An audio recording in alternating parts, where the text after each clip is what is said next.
કબીર પ્રાગટ્ય દિનની ઉજવણી વાઘોડિયામાં ખૂબ જ ધામધૂમથી કરવામાં આવી હતી। સંત કબીરની 619મી પ્રાગટ્ય દિનની ઉજવણી પ્રસંગે નગરમાં આનંદ સાથે શોભાયાત્રા કાઢવામાં આવી હતી, જેમાં નગરના જાહેર માર્ગો ઉપર ભજનની રમઝટ સાથે કબીર સંપ્રદાયના સંતો, મહંતો અને વાઘોડિયાની ધર્મપ્રેમી જનતા જોડાઈ હતી। કબીર સંપ્રદાયના ભક્તજનોએ ભંડારો, ભજન તેમજ સંતવાણીનો કાર્યક્રમ રાખ્યો હોય ખૂબ જ મોટી સંખ્યામાં ભાવિકોએ ભાગ લીધો હતો। વાઘોડિયા નગરના ઇન્દિરા નગરીથી નીકળી 619મી રથયાત્રા દર સાલ નગરયાત્રા અમે કાઢીએ છીએ। આ સદગુરુ કબીર સાહેબે એમના સમયની અંદર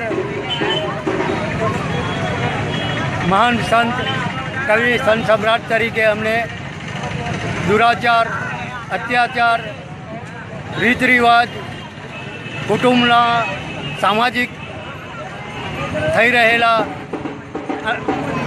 અનાચારો ઉપર સદગુરુ કબીર સાહેબે એમની દીર્ઘ દ્રષ્ટિ અપનાવી અને સમાજના માનવીઓને સુધારવા માટે આ જીવનની અંદર એમણે એક માનવ એકતાનો સંદેશો પાઠવ્યો। બજરંગ શર્માનો રિપોર્ટ, વાઘોડિયા।